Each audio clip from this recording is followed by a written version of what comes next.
Wow, you weren't kidding when you said contrasting perspectives, huh? Kamala Harris and Donald Trump.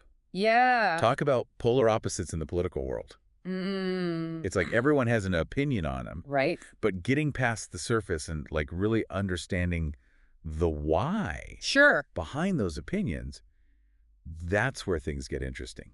Absolutely. And that's really the challenge we love to tackle in these deep dives, right? It's Right. not about, crowning a winner in this popularity contest, Right. but Yeah. more about like dissecting those arguments, understanding all that context, Okay. really getting into the nuances of why these figures evoke such strong feelings from people. Okay, so let's unpack this. We'll start with the piece on Kamala Harris. Okay.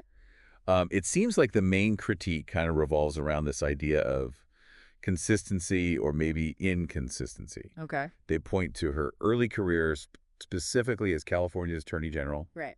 and how that tough-on-crime approach back then Yeah. sort of clashes with the more progressive image she's projecting now. Right. And this is where things get really fascinating, Yeah. particularly when you look at, the whole landscape of criminal justice reform. Yeah. You have this tension, right? Yeah. Maintaining law and order, which often resonates with a more conservative base, Right. and then pushing for progressive policies that address, systemic issues Okay. like racial bias in the justice system. Yeah.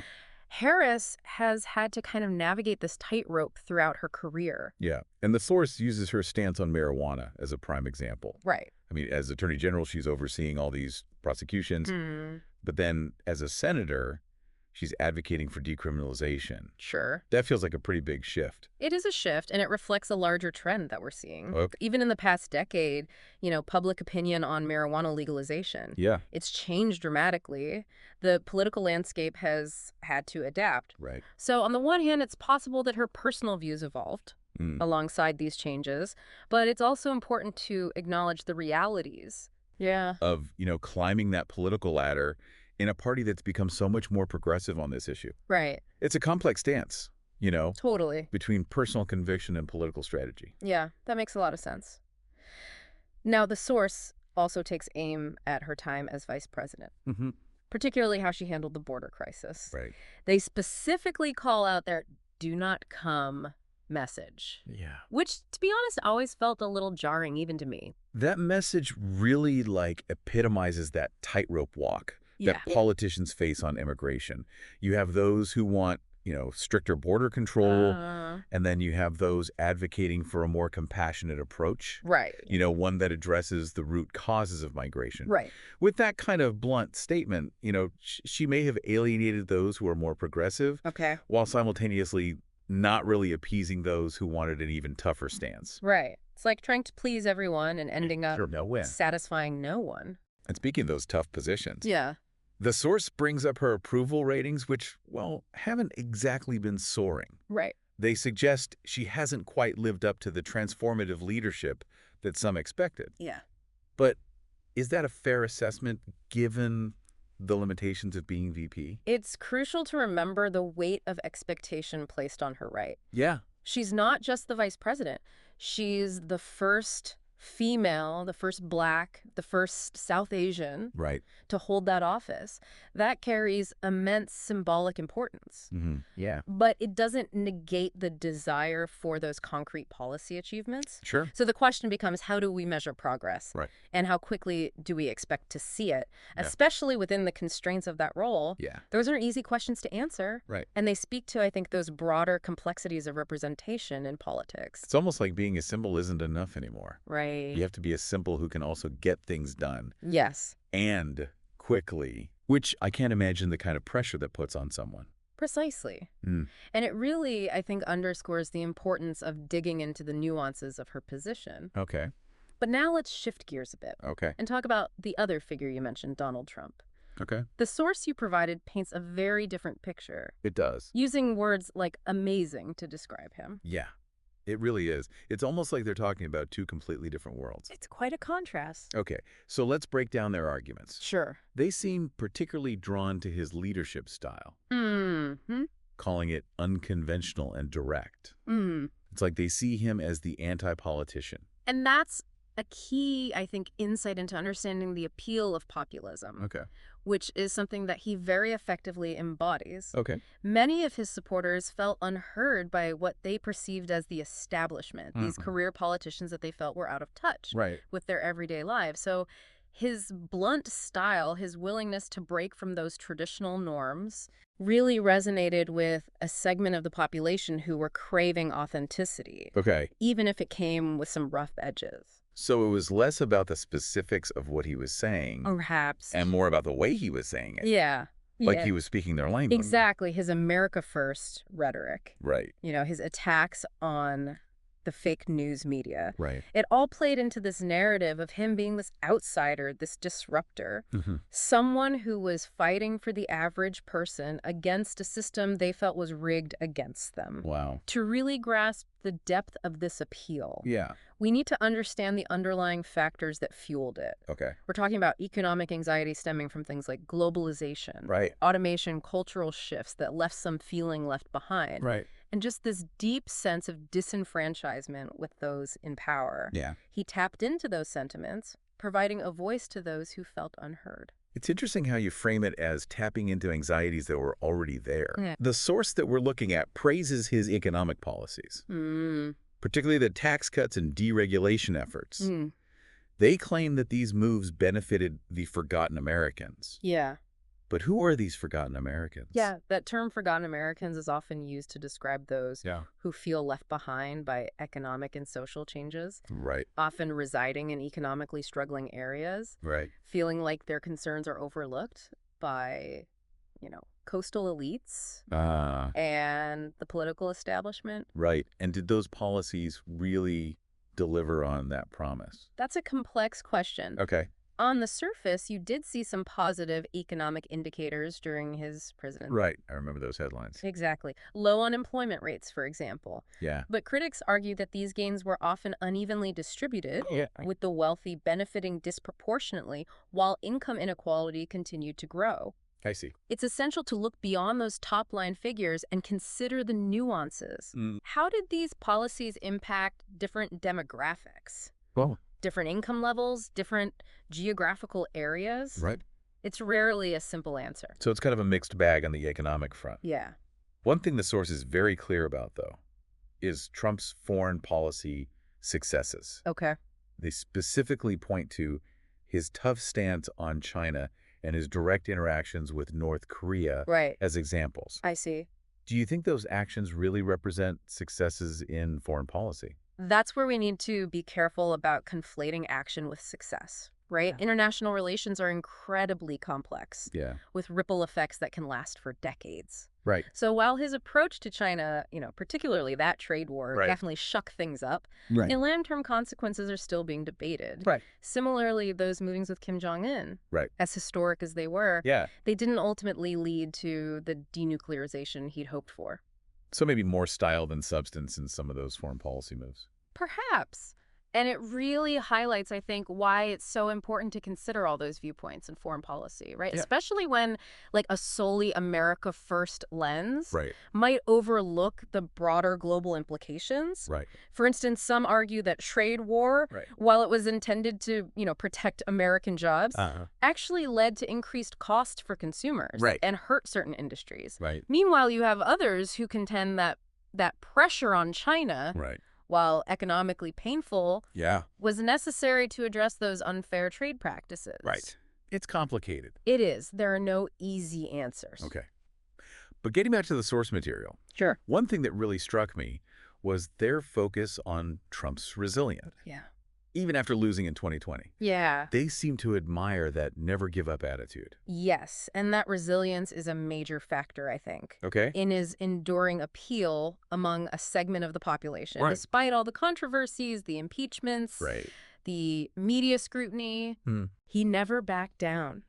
Never admitted defeat. Right. That resonated deeply with his supporters, who really saw him as this fighter, right? Yeah. Someone who embodied that against all odds spirit, challenging the status quo. It's interesting because the source uses the word amazing to describe him. Right. And it's like that one word kind of encapsulates a lot. Sure. His business background. Yeah. His ability to connect with voters. Right. On an emotional level. Mm-hmm.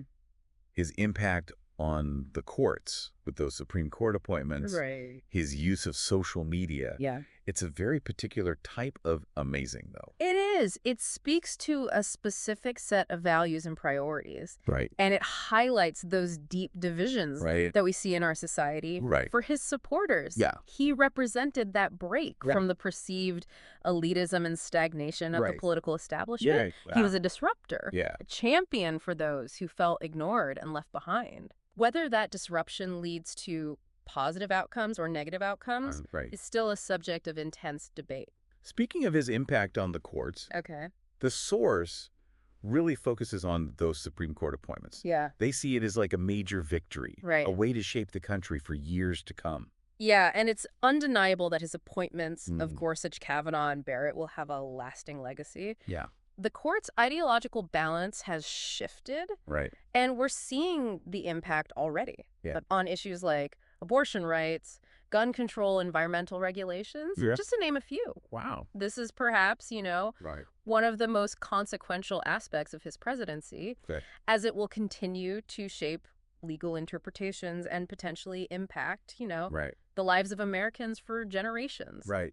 It's fascinating how these two sources really do represent those two very different strands of American thought. It's almost like they exist in parallel universes. It's true. On the one hand, you have Kamala Harris, Right. this idea of progress through representation, breaking barriers and trying to navigate this incredibly complex political landscape. Yes. And then on the other, you have Donald Trump. Right. This sort of defiant rejection of the status quo. Yeah. For better or for worse. Right. Right. It's a fascinating dichotomy, isn't it? Yeah, it really is. Yeah. And it makes you wonder. It does. If there is any middle ground left. Right. Any space for compromise or consensus in this environment where everyone's so divided. That's the million-dollar question. It really is. Right. And it's one that we need to keep grappling with as we kind of navigate this increasingly polarized world. Right. But one thing is for sure, I think, by understanding the nuances of these contrasting perspectives, by really digging deeper into the why behind the what, we equip ourselves to engage in more productive conversations about the challenges that we face as a society. Totally agree. Yeah. It's not about picking a side. Right. And, becoming entrenched in it. Yes.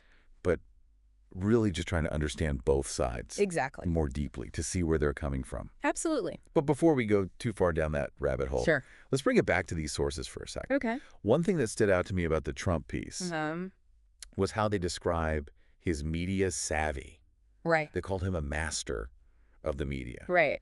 And, love him or hate him, you got to admit he kind of is. Oh, absolutely. Right. His use of Twitter, his ability to command attention, to control that narrative, even when it was negative. It was a masterclass, I think, in using modern media to your advantage. Right. And it reflects this larger trend we're seeing in politics. It does. Where those traditional media gatekeepers have less power. And politicians can connect directly with voters through social media, through these platforms. Right. And it obviously has its pros and cons. It does. But you can't deny that he was really a pioneer. He was. In leveraging this new media landscape. He really was. And it seemed like his supporters love that he was bypassing those traditional outlets, which they viewed as being biased against him. Right. They often perceived it that way. Right. Exactly. He was their guy fighting back against the elites. Exactly. It all ties back into that populist appeal we were discussing earlier. He really positioned himself as that anti-establishment candidate. Yeah. And for many, his mastery of social media was proof that he didn't need that traditional media to get his message out there. It's almost like he created his own reality. Right. At least for a segment of the population, and they were happy to live in it. It's a very astute observation. Right. And it speaks to the immense power of social media. Right. For better or for worse. Yeah. To shape our perceptions and our beliefs. Right. In a way that traditional media never could. Right. And it also highlights the importance of media literacy. Absolutely. Right. Yes. Being able to evaluate information critically. Yes. From different sources. Right. Form our own informed opinions. Right. Rather than just being swept away by these narratives. Absolutely. We need to be more discerning consumers of information. Yes. Especially with the way things are these days. Right. But let's circle back to one last point about Trump from the source material. Sure. They make a big deal about his connection with those forgotten Americans Yes. we were talking about earlier. All right. The ones who felt left behind by the political establishment. And this is a crucial aspect of understanding his enduring appeal. Oh. Even now, he tapped into this deep well of resentment, frustration among those people who felt like their concerns were being ignored, that they were unseen, unheard by those in power, whether he genuinely represented their interests or simply exploited those grievances is a matter of debate. Yeah. It's a good question. But there's no denying he gave a voice to a segment of society that felt invisible. Right.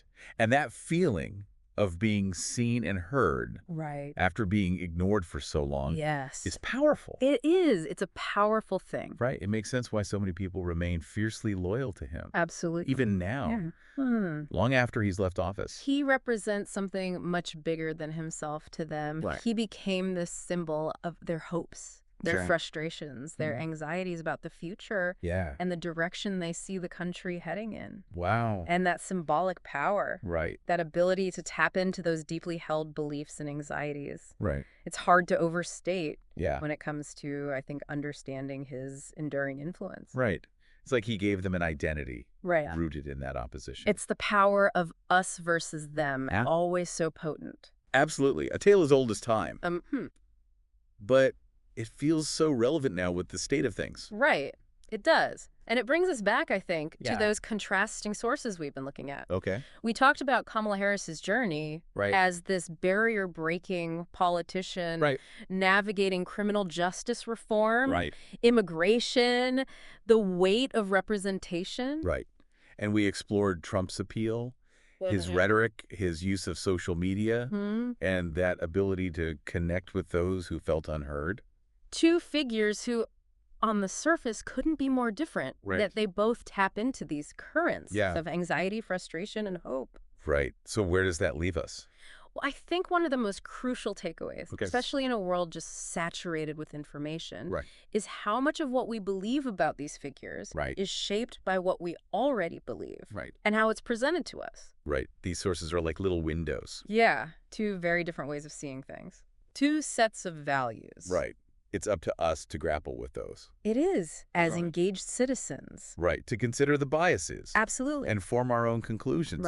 We hear about filter bubbles online. But we forget that those things happen in real life too. They do. They do. It's human nature to look for information that confirms what we think. But making that effort to see other viewpoints is so important. Even if it's hard. Even if it's hard. That's where critical thinking comes in. It's not enough to just read stuff anymore. No. You have to engage, question your assumptions, think about where it's coming from, be open to being wrong.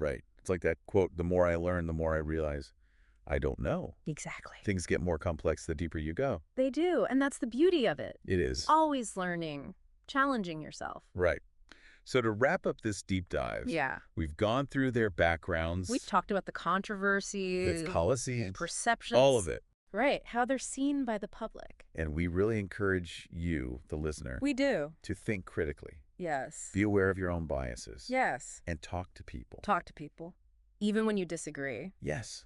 Because at the end of the day, that's what matters. That's what it's all about, finding that common ground. Well said. Yeah. So we'll leave you with this. Okay. In a world where it's hard to know what's true. It is. How can we make sure our judgments are based on reason? That's the question. Evidence. And a desire to really understand. It's so important. It is. Until next time, keep exploring. Keep learning. Keep questioning. And keep diving deep.